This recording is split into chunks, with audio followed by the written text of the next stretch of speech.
ಉಪಾಧ್ಯಕ್ಷರುಗಳಾಗಿರುವ ಜುಬೈರ್ ಬಿಯು, ಮೊಹಮ್ಮದ್ ಹಕೀಂ, ಪ್ರಧಾನ ಕಾರ್ಯದರ್ಶಿಗಳಾಗಿರುವ ಅಖ್ತಾರ್ ರಮಣುದ್ದೀನ್ ಹಾಗೂ ಕೋಶಾಧಿಕಾರಿಯಾಗಿರುವ ಎಂ ಅಲ್ತಾಫ್, ಸಮಿತಿ ಸದಸ್ಯರಾಗಿರುವ ಮೊಹಮ್ಮದ್ ಅಶ್ರಫ್ ಹಾಗೂ ಇಲ್ಲಿ ಆಗಮಿಸಿರುವ ಪತ್ರಿಕಾ ಮಾಧ್ಯಮ ಮಿತ್ರರು ಹಾಗೂ ದೃಶ್ಯ ಮಾಧ್ಯಮ ಮಿತ್ರರು ಎಲ್ಲರಿಗೂ ಮುಂಜಾನೆಯ ಶುಭಕಾಮನೆಗಳೊಂದಿಗೆ ನಮಸ್ಕಾರ.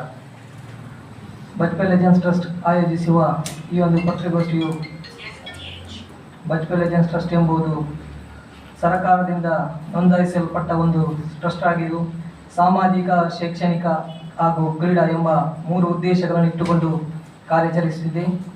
ಸಾಮಾಜಿಕ ಪೀಡುಗಳಲ್ಲಿ ಒಂದಾದ ಡ್ರಗ್ಸ್ ಎಂಬ ಮಾದಕ ವ್ಯಸನವು ಯುವ ಪೀಳಿಗೆಯನ್ನು ನಾಶ ಮಾಡಿಸುತ್ತಿರುವುದು ದಿನನಿತ್ಯ ನಾವು ಕೇಳುತ್ತಿರುವ ಸುದ್ದಿಗಳಲ್ಲಿ ಒಂದಾಗಿರುತ್ತದೆ.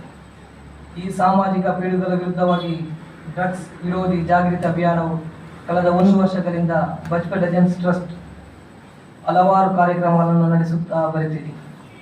ಕಳೆದ ವರ್ಷ ಮಾದಕ ವ್ಯಸನ ಮುಕ್ತ ಬಜ್ಪೇಯಿ ಎಂಬ ಅಭಿಯಾನದಲ್ಲಿ 3 ಧರ್ಮಗಳ ಗುರುಗಳು ಹಾಗೂ ಸಾರ್ವಜನಿಕರೊಂದಿಗೆ ಸೇರಿ ಬಜ್ಪೇಯಿ ಚರ್ಚಿನಿಂದ ತಾರಿಕಮುಲ ಮೈದಾನದವರೆಗೆ ಬೃಹತ್ ಕಾಲ್ನಡಿಗೆ ಜಾಗೃತಿ ಮೂಡಿಸಲಾಯಿತು. ಈ ವರ್ಷದ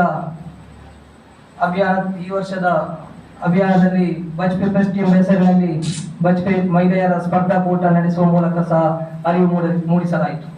ಇದರ ಮುಂದಿನ ಭಾಗವಾಗಿ ಬಜ್ಪೇಯಿ ತಾರಿಕಮುಲ ಜ್ವಾರಾ ಎಂಮೂರ್ತಿ ಮೈದಾನದಲ್ಲಿ ಬಜ್ಪೇಯಿ ಫುಡ್ ಫೆಸ್ಟ್ ಹಾಗೂ 40 ವರ್ಷ ವಯಸ್ಸಿನ ಪುರುಷರಿಗೆ ಅಂಡರ್ ಆರ್ಮ್ ಹಾಗೂ 15 ವರ್ಷ ವಯಸ್ಸಿನ ಕೆಳಗಿನ ವಿದ್ಯಾರ್ಥಿಗಳಿಗೆ ವಾರಂ ಪಂದ್ಯಾಕೂಟವನ್ನು ನಡೆಸುವ ಮೂಲಕ ಡ್ರಗ್ಸ್ ವಿರೋಧಿ ಜಾಗೃತಿ ಅಭಿಯಾನವನ್ನು ಮೂಡಿಸಲಿದ್ದೇವೆ. ಹಾಗೂ ನಮ್ಮ ಮುಂದಿನ 2 ಮಹತ್ವಾಕಾಂಕ್ಷೆ ಯೋಜನೆಗಳನ್ನು ನಮ್ಮ ಅಧ್ಯಕ್ಷರು ಮುಂದಿಡಲಿದ್ದಾರೆ. ಎಲ್ಲರಿಗೂ ನಮಸ್ಕಾರ. ನಮ್ಮ ಮೇನ್ ಉದ್ದೇಶ ಅಂದರೆ ಬಜ್ಪೇಯಿಯಲ್ಲಿ ಶೈಕ್ಷಣಿಕ ಅಕಾಡೆಮಿ ಸ್ಥಾಪಿಸಿ IAS ಮತ್ತು IPS ತರಬೇತಿ ನೀಡುವ ಮೂಲಕ ಬಜ್ಪೇಯಿ ಪರಿಸರದ ವಿದ್ಯಾರ್ಥಿಗಳು ಸರ್ಕಾರಿ ಕ್ಷೇತ್ರದಲ್ಲಿ ಮುಂಚೂಣಿಯಲ್ಲಿ ನಿಂತು ಸೇವೆ ಸಲ್ಲಿಸುವ ಮಾಡುವುದು ಮತ್ತು 2ನೇದು ಬಜ್ಪೇಯಿಯಲ್ಲಿ ಸುಸಜ್ಜಿತವಾದ ಕ್ರೀಡಾ ಅಕಾಡೆಮಿ ಸ್ಥಾಪಿಸಿ ವಿದ್ಯಾರ್ಥಿಗಳಿಗೆ ತರಬೇತಿ ನೀಡಿ ಭಾರತದ ಕ್ರಿಕೆಟ್ ತಂಡದಲ್ಲಿ ಸ್ಥಾನ ಗಳಿಸುವ ಮೂಲಕ ಬಜ್ಪೇಯಿ ಹೆಸರನ್ನು ಅಂತಾರಾಷ್ಟ್ರೀಯ ಮಟ್ಟದಲ್ಲಿ ಗುರುತಿಸುವಂತೆ ಮಾಡುವುದು ನಮ್ಮ ಮುಖ್ಯ ಉದ್ದೇಶ ಆಗಿರುತ್ತದೆ.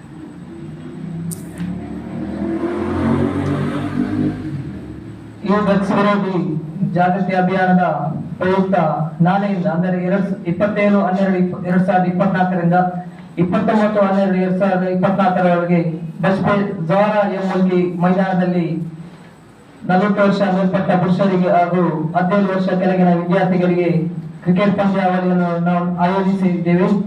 ಈ ಪಂದ್ಯಾವಳಿಯ ಪ್ರಯುಕ್ತ ನಾಳೆ ಅಂದರೆ 27/12/2024 ಶುಕ್ರವಾರ ಸಂಜೆ 4 ಗಂಟೆಗೆ ಬಜ್ಪೇಯಿ ಬಸ್ ನಿಲ್ದಾಣದಿಂದ ತಾರಿಕಮುಲ ಮೈದಾನದವರೆಗೆ ಬೃಹತ್ ಕಾಲ್ನಡಿಗೆ ಜಾಥಾವನ್ನು ಬಜ್ಪೇಯಿಯ ಎಲ್ಲ ಧಾರ್ಮಿಕ ಮುಖಂಡರು, ಸಾಮಾಜಿಕ ನಾಯಕರೊಂದಿಗೆ ಸೇರಿ ಉದ್ಘಾಟಿಸಲಿದ್ದೇವೆ.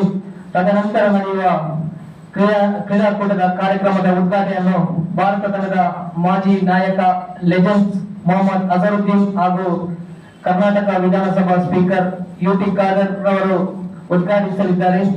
ಅದೇ ರೀತಿ ಈ ಒಂದು ಕಾರ್ಯಕ್ರಮಕ್ಕೆ ಮುಖ್ಯ ಅತಿಥಿಗಳಾಗಿ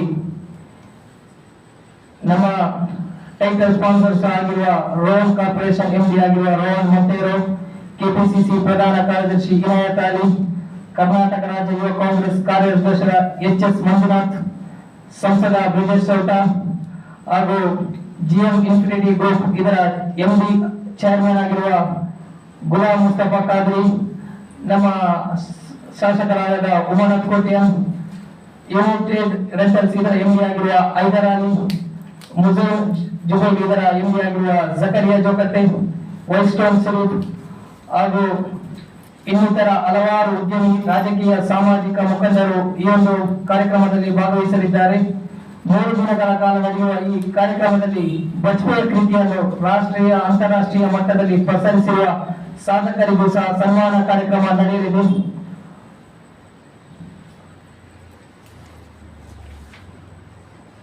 ಈ ಡ್ರಗ್ಸ್ ಅಭಿಯಾನ ಇದು ಕಳೆದ 1 ವರ್ಷದಿಂದ ಆಗ್ತಾ ಇದೆ. ಇದು ಕಂಟಿನ್ಯೂ ಆಗುತ್ತಾ? ಕಳೆದ 1 ವರ್ಷದಲ್ಲಿ ಏನೆಲ್ಲ ಕಾರ್ಯಕ್ರಮ ಮಾಡಿದ್ದೀವಿ? ಕಳೆದ 1 ವರ್ಷದಿಂದ ಡ್ರಗ್ಸ್ ವಿರೋಧಿ ಜಾಗೃತಿಯಿಂದ ಮಾದಕ ವ್ಯಸನ ಮುಕ್ತ ಅಭಿಯಾನ ಅಂತ ಕಳೆದ ವರ್ಷ ನಾವು ಬಜ್ಪೇಯಿಯಿಂದ ಕೇಂದ್ರ ಚರ್ಚಿನಿಂದ ಕಾರ್ಯಕ್ರಮದ ಮೈದಾನ ಬೃಹತ್ ಕಾಲ್ನಡಿಗೆ ಜಾಥಾ ನಡೆಸುವ ಮೂಲಕ, ಅದೇ ರೀತಿ ಶಿಕ್ಷಣ ಸಂಸ್ಥೆಗಳಿಗೆ ವಿದ್ಯಾರ್ಥಿಗಳೊಂದಿಗೆ ನಾವು ಕ್ರಿಕೆಟ್ ಪಂದ್ಯಾಟ ನಡೆಸುವ ಮೂಲಕ ಸಹ ಅದರ ಅವೇರ್ನೆಸ್ ಕಾರ್ಯಕ್ರಮ ನಡೆಸಿಕೊಂಡು ಬರ್ತಾ ಇದ್ದೇವೆ. ಅದೇ ರೀತಿ ಈ ವರ್ಷದ ಮೊನ್ನೆ ನಡೆದ ವುಮೆನ್ಸ್ ಸ್ಪೋರ್ಟ್ಸ್ ಮೀಟ್ ಎಂಬ ಹೆಸರಿನಲ್ಲಿ ನುರಿತ ತರಬೇತುದಾರರಿಂದ ವಿದ್ಯಾರ್ಥಿಗಳಿಗೆ ಹಾಗೂ ಪೋಷಕರಿಗೆ ವಿಶೇಷವಾಗಿ ಈ ಅಭಿಯಾನದ ಕುರಿತು ನಾವು ಒಂದು ಶಿಬಿರ ಸಹ ನಡೆಸಿದ್ದೇವೆ.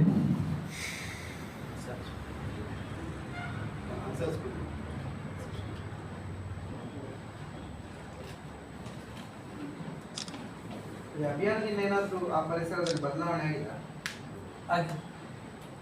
ತುಂಬಾ ಬದಲಾವಣೆ.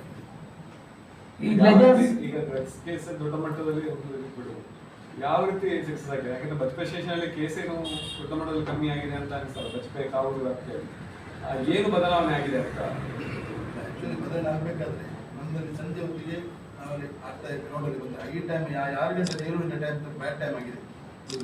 ಆ ಟೈಮಲ್ಲಿ ನಾವು ಆಟ ಆಡಿಸುವ ಮಾಡಿದ್ವಿ ಮನೆಯವರೆಲ್ಲ. ಇವತ್ತು ಕ್ರಿಕೆಟಿಗೂ ಈ ಡ್ರಗ್ಸ್ ದಾಳಿ ಇಟ್ಟಿದೆ. ಅದನ್ನು ಆಟ ಆಡಿದ ತಕ್ಷಣ ಡ್ರಗ್ಸ್ ಕಮ್ಮಿ ಆಗಿದೆ ಅಂತ ಹೇಳಕ್ ಆಗಲ್ಲ. ಕ್ರಿಕೆಟ್ ರಂಗದಲ್ಲೂ ಕ್ರಿಕೆಟ್ ಇರ್ಬೋದು, ಡಿಜೆ ಇರ್ಬೋದು, ನಾಸಿಕ್ ಇರ್ಬೋದು, ಇಂಥದ್ರಲ್ಲಿ ಯಾಕಂದ್ರೆ ಉತ್ಪ್ರೇಕ್ಷಿಕವಾಗಿ ಅಂದ್ರೆ ಈ ಡ್ರಗ್ಸ್ ಸೇವನೆ ಜಾಸ್ತಿ ಆಗ್ತಾ ಇದೆ. ಅದನ್ನೇ ಮಾನದಂಡ ಹೇಗೆ ಇಟ್ಕೊಳ್ತಿದೆ? ಕಮ್ಮಿ ಅಂದ್ರೆ ಯಾವ ರೀತಿ ಆಗಿದೆ ಅಂತ ಅದ್ರ ಬಗ್ಗೆ ನಮ್ಮ ಅದು ಆ್ಯಕ್ಚುಲಿ ನಮ್ಮಲ್ಲಿ ಬಜ್ಪೆಯಲ್ಲಿ ಗ್ರೌಂಡ್ ಕರೆಕ್ಟ್ ಕ್ರೀಡಾಂಗಣ ಇಲ್ಲ. ಇಲ್ಲಿ ಹೊರಗಡೆ ಹೋಗಿ ಆಡಿ ಬರುವಾಗ ಸ್ವಲ್ಪ ಅಲ್ಲಿ ಆಗಿದೆ, ತುಂಬಾ ಆಗಿದೆ, ಹೇಳಿದ ಕರೆಕ್ಟ್ ಇಲ್ಲ ಅಂತ ಹೇಳುದು. ಇದನ್ನು ಕಂಟ್ರೋಲ್ ಮಾಡ್ಲಿಕ್ಕೆ ಚಟುವಟಿಕೆನೇ ಗ್ರೌಂಡ್ ಅಲ್ಲಿ ನಡೀತಾ ಇದೆ ಅಂತ ಹೇಳುದು. ಆ ಗ್ರೌಂಡ್ ಯಾವ್ದಾಗಿದೆ, ಒಳಗೆ ಗ್ರೌಂಡ್ ಇದೆ ಅಂತ ಏರಿಯಾದಲ್ಲಿ ಕತ್ತಲೆ ಗ್ರೌಂಡ್ ಅಂತ ಹೇಳ್ತಾರೆ, ಅಂತ ಗ್ರೌಂಡ್ ಇದೆ. ಆ ಜಾಗದಲ್ಲಿ ಹೋಗಿ ಆಡ್ತಾರೆ. ಅದು ಬದಲಿಗೆ ನಮಗೆ ಸಿಟಿಯಲ್ಲಿ ಬಂದು ಸಿಟಿಯಲ್ಲಿ ಗ್ರೌಂಡ್ ಮಾಡಿ ವಿತ್ ಲೈಟ್ ಮಾಡಿ ಪೆಟ್ಲೈಟ್ ತರ ಮಾಡ್ತೀವಿ. ಮ್ಯಾಕ್ಸಿಮಮ್ ನಾವು ಅವರಿಗೆ ಈ 6 ಗಂಟೆ 8 ಗಂಟೆ ಆ ಟೈಮ್ ಇದೆಯಲ್ಲ ಬ್ಯಾಟ್ ಟೈಮ್, ಆ ಟೈಮಲ್ಲಿ ನಮ್ಮ ಜೊತೆಯವರೆಗೆ ಮಾಡ್ತೀವಿ. ಯಾರಾದ್ರೂ ಮನೆಯವರು ಇರ್ತಾರಲ್ಲ ಅಲ್ಲಿ ಸಿಟಿ ಒಳಗೆ ಮಾಡಿದ್ರೆ ಯಾರಾದ್ರೂ ನೋಡೋರು ಇರ್ತಾರಲ್ಲ, ಅಲ್ಲಿ ಆಡ್ತಾ ಇದ್ದಾನೆ ಅಂತ ನೋಡ್ತಾರೆ. ಆದ ತಕ್ಷಣ ಅವ್ನು ಮನೆಗೆ ಹೋಗ್ಬೋದು, ಅವ್ನು ಹೋಗ್ಬೋದು. ಅಲ್ಲಿಂದ ನಮಗೆ ಎಂಟ್ರಿ ಇರ್ತದೆ, ಹೋಗುವಾಗ ಎಂಟ್ರಿ ಆಗ್ತದೆ. ಇಷ್ಟೊತ್ತಿಗೆ ಬರ್ತಾರೆ, ನಮ್ಗೆ ಇಷ್ಟೊತ್ತಿಗೆ ಹೋಗ್ತಾರೆ. ಹೇಗೆ ಸ್ಕೂಲಲ್ಲಿ ಕಲ್ತಿಲ್ಲ ಅದೇ ತರ ಮಾಡುವ ಅಂತ ನಮ್ಮದೊಂದು ಉದ್ದೇಶ. ಅದು ಒಂದು ಮೆಥಡ್ ಆಯಿತು. ಅದರಿಂದ ಸಂಪೂರ್ಣ ಕಂಟ್ರೋಲ್ ಬರ್ಲಿಕ್ಕೆ ಏನು ಕೆಲವು ಅಭಿನಯವನ್ನು ಮಾಡಬೇಕಂತಿದ್ದೀವಿ. ಮನೆಯವರ ಇವರು ಫ್ಯಾಮಿಲಿ ಪ್ರೆಸ್ ಮೀಟ್ ಎಲ್ಲ ಮಾಡ್ತಿದ್ವಿ, ಸ್ವಲ್ಪ ಇದು ಮಾಡಿದ್ವಿ, ಪ್ರೋಗ್ರಾಮ್ ಮಾಡಿದ್ವಿ. ಇದು ಏನಂದ್ರೆ ನಾವು ಈ ಕ್ರಿಕೆಟ್ ಅಭಿಯಾನ ನಡೆಸಿದ್ದೆ ಯುವಜನತೆ ಈಗ ಕ್ರಿಕೆಟ್ ಬಿಟ್ಟು ಬೇರೆ ಎಲ್ಲಿ ನಮಗೆ ಸಿಗುದಿಲ್ಲ. ಅದಕ್ಕೋಸ್ಕರ ಕಾರಣಕ್ಕಾಗಿ ನಾವು ಈ ಕ್ರಿಕೆಟ್ ಆಯೋಜನೆ ಮಾಡಿದ್ವಿ. ಅಂದ್ರೆ ಈ ಕ್ರಿಕೆಟ್ ಮೈದಾನಕ್ಕಾದ್ರೂ ಬರ್ತಾರಲ್ಲ, ಅಲ್ಲಿ ನಾವು ಅವರಿಗೆ ಈಗ ಜಾಥಾದ ಮೂಲಕ ಅವೇರ್ನೆಸ್ ಟೋಟಲ್ ಡ್ರಗ್ಸ್ ಇಂದ ಎಷ್ಟು ಜೀವ ಹಾಳಾಗಿದೆ, ಏನೆಲ್ಲ ನಷ್ಟ ಸಂಭವಿಸಿದೆ ಎಂಬುದರ ಮೂಲಕ ಯುವಜನತೆ ಒಂದು ಅವೇರ್ನೆಸ್ ಕೊಡುವುದು. ಅದರೊಟ್ಟಿಗೆ ಮೈದಾನದ 3 ದಿನಗಳ ನಡೆಯುವ ಕಾರ್ಯಕ್ರಮದಲ್ಲಿ ಸಹ ನಮ್ಮ ವಿಶೇಷ ಮುಖ್ಯ ಅತಿಥಿಗಳಾಗಿ ಡಾಕ್ಟರ್ ಸಹ ಬರ್ತಾರೆ. ಈ ಡ್ರಗ್ಸ್ ವಿರೋಧಿ ಕಾರ್ಯಕ್ರಮ ಭಾಗವಹಿಸುವ ನುರಿತ ಭಾಷಣಕಾರರು ಸಹ ಬರಲಿದ್ದಾರೆ.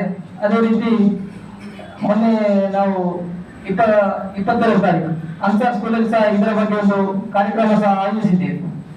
ಒಳ್ಳೆಯ ರೆಸ್ಪಾನ್ಸ್ ನಮಗೆ ಸಾರ್ವಜನಿಕರಿಂದ ಬರ್ತಾ ಇದೆ. ಈ ಲೆಜೆಂಡ್ಸ್ ನಡೆಸುವ ಕಾರ್ಯಕ್ರಮಕ್ಕೆ ಹೆಚ್ಚಾಗಿ ನಮ್ಮ ಯುವಜನತೆ ಲೆಜೆಂಡ್ಸ್ ಹಿಂದೆ ಇದ್ದಾರೆ ಈಗ ಸದ್ಯ ಮಟ್ಟಿಗೆ.